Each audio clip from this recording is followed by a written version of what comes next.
السلام علیکم ورحمۃ اللہ وبرکاتہ۔ محترم ناظرین، یوم عرفہ آنے والا ہے۔ سب لوگ اس دن روزہ رکھتے ہیں۔ اللہ سے دعا ہے اللہ تبارک و تعالی ہمیں اور آپ کو سب کو روزہ رکھنے کی توفیق عطا فرمائے، آمین۔ روزہ رکھنے سے پہلے یوم عرفہ کے فضائل میں جو احادیث آ کے ہیں یا جو بھی باتیں ہیں انہیں معلوم کر لیں گے تو فائدہ یہ ہوگا کہ ہم روزہ رکھتے ہوئے اور بھی ثواب کی نیت سے اور ایک شوق، ایک جذبے کے ساتھ ہم رکھ سکتے ہیں۔ تو آئیے کیا فضائل بیان کیے گئے ہیں یا یوم عرفہ کے تعلق سے کیا باتیں آئی ہیں ان کے بارے میں ایک نظر ڈالتے ہیں۔ سب سے پہلی بات، یوم عرفہ دین کے اکمال اور نعمت کے اتمام کا دن ہے، یعنی اسی دن وہ آیت نازل ہوئی تھی، جیسا کہ صحیحین کی روایت ہے۔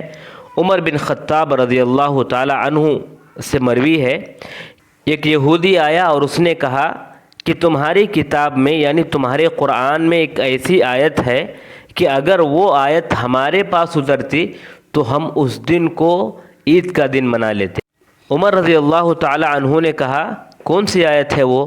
اس نے کہا الیوم اکملت لکم دینکم واتممت علیکم نعمتی ورضیت لکم الاسلام دینا۔ تو عمر رضی اللہ تعالی عنہ نے کہا ہاں، ہم یہ آیت جو نازل ہوئی وہ زمان بھی جانتے ہیں، یعنی وہ وقت بھی جانتے ہیں اور وہ دن بھی جانتے ہیں۔ وہ آیت عرفہ کے میدان میں جمعہ کے دن نازل ہوئی، تو معلوم ہوا کہ عرفہ کے دن یہ آیت نازل ہوئی اور دین کو اسی دن مکمل کیا گیا۔ یہ پہلی فضیلت۔ دوسری فضیلت کیا ہے؟ یوم عرفہ یوم عید کہا گیا ہے، یوم عرفہ کو بھی یوم عید کہا گیا ہے، جیسا کہ ترمذی کی روایت ہے، دیگر کئی کتابوں میں یہ روایت موجود ہے کہ اللہ کے نبی صلی اللہ علیہ وسلم نے فرمایا یوم عرفہ، یوم نحر اور ایام تشریق یہ ہمارے عید کے دن ہیں اور یہ کھانے اور پینے کے ایام ہیں۔ اب یہاں پر ایک سوال آپ کے ذہنوں میں پیدا ہو سکتا ہے کہ یوم عرفہ اگر یوم عید ہے تو پھر روزہ کیوں رکھنے کو کہا گیا؟ عبد الرحمن مبارک پوری رحمہ اللہ اپنی کتاب تحفۃ الاحوذی میں لکھتے ہیں کہ امام شوکانی رحمہ اللہ نے اپنی کتاب نیل الاوطار میں یوں لکھا ہے کہ ابو قتادہ رضی اللہ تعالی عنہ کی جو روایت ہے وہ روایت یعنی یوم عرفہ کے دن روزہ رکھنے سے 2 سال کے گناہ معاف ہوں گے، اگلے سال کے اور پچھلے سال کے، یہ روایت ایک موجود ہے جس میں مطلقاً کہا گیا کہ یوم عرفہ کے دن روزہ رکھیں گے۔ اور ایک دوسری روایت ہے جو ابھی ہم نے سنا کہ یوم عرفہ عید کا دن ہے، اور ایک تیسری روایت ہے ابو ہریرہ رضی اللہ تعالی عنہ روایت کرتے ہیں، اور وہ حدیث احمد میں ہے، ابن ماجہ میں ہے کہ آپ صلی اللہ علیہ وسلم نے عرفہ کے دن عرفہ میں رہنے والوں کو روزہ رکھنے سے منع کیا۔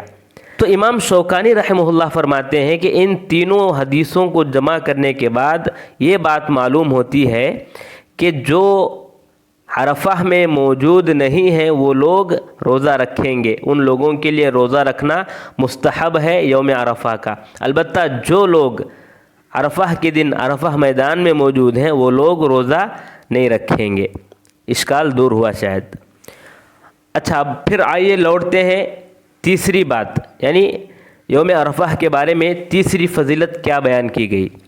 تیسری فضیلت یہ ہے کہ اللہ تبارک و تعالیٰ نے قرآن مجید میں اس دن کی قسم کھائی ہے۔ کہاں؟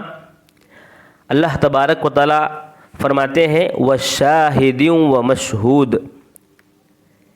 اس میں شاہد سے مراد کیا ہے؟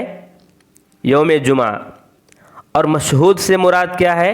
یوم عرفہ۔ اس سے پہلے جو کہا گیا یوم موعود، اس سے مراد یوم قیامہ ہے، جیسا کہ آپ دیکھ سکتے ہیں ترمذی کی روایت، ابو ہریرہ رضی اللہ تعالی عنہ راوی ہے، اور امام البانی رحمہ اللہ نے اس حدیث کو صحیح کہا، یعنی شاہد سے مراد یوم جمعہ، مشہود سے مراد یوم عرفہ، اور وہ مشہود قسم کھائے ہیں اللہ تبارک و تعالی۔ اسی طرح والشفع والوتر جو ہے اس میں بھی وطر سے مراد ابن عباس رضی اللہ تعالیٰ عنہ، اکرمہ رحمہ اللہ، ضحاک رحمہ اللہ، ان سب نے وطر سے مراد یوم عرفہ لیا ہے۔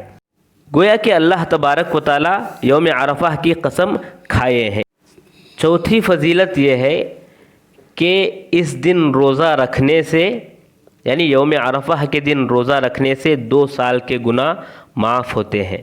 جیسا کہ ابھی ہم نے حدیث سنا، ابو قتادہ رضی اللہ تعالیٰ عنہ فرماتے ہیں کہ آپ صلی اللہ علیہ وسلم سے پوچھا گیا، مسلم کی روایت ہے، پوچھا گیا یوم عرفہ کے بارے میں، تو آپ صلی اللہ علیہ وسلم نے فرمایا کہ یوم عرفہ کے دن روزہ رکھنے سے 2 سال کے گناہ معاف ہوتے ہیں، اگلے سال کے اور پچھلے سال کے۔ سبحان اللہ، تو یہ بھی ایک فضیلت ہے۔ 5ویں فضیلت، یوم عرفہ وہ دن ہے جس دن اللہ تبارک و تعالیٰ نے ذریت آدم سے عہد و میثاق، یعنی وہ جو آیت ہے الست بربکم، تو اس میں جو مذکور ہے کہ اللہ تبارک و تعالیٰ نے عہد لیا، تو یہ عہد کس دن لیا؟ یوم عرفہ کے دن لیا۔ اس سے بھی فضیلت معلوم ہوتی ہے۔ اور آخری فضیلت، 6ویں فضیلت، آخری فضیلت یہ ہے کہ یوم عرفہ گناہوں کی معافی اور جہنم سے آزادی کا دن ہے۔ جیسا کہ مسلم کی روایت ہے، عائشہ رضی اللہ تعالی عنہ فرماتی ہیں کہ آپ صلی اللہ علیہ وسلم نے فرمایا، یوم عرفہ کے دن سب سے بڑھ کر اللہ تبارک و تعالی لوگوں کو جہنم سے آزاد کرتے ہیں، یعنی دیگر ایام میں بھی کرتے ہیں، لیکن سب سے زیادہ یوم عرفہ کے دن لوگوں کو اللہ تبارک و تعالی جہنم سے آزاد کرتے ہیں۔ سبحان اللہ، تو یہ بھی ایک فضیلت ہے۔ یہ فضیلتیں جاننے سے فائدہ کیا ہوگا؟ آدمی کے اندر اس دن کی فضیلتیں معلوم ہوں گی، احساس ہوگا، اس کو اندازہ ہوگا کہ یہ کتنا عظیم دن ہے، اور خود بخود وہ آدمی روزہ رکھنے کی کوشش کرے گا، کیونکہ 2 سال کے گناہ معاف ہوں گے۔ جب اتنی بڑی بات ہے تو آدمی پیچھے نہیں ہٹے گا۔ اللہ سے دعا ہے اللہ تبارک و تعالی ہمیں اور آپ کو اس دن روزہ رکھنے کی توفیق عطا فرمائے، آمین یا رب العالمین۔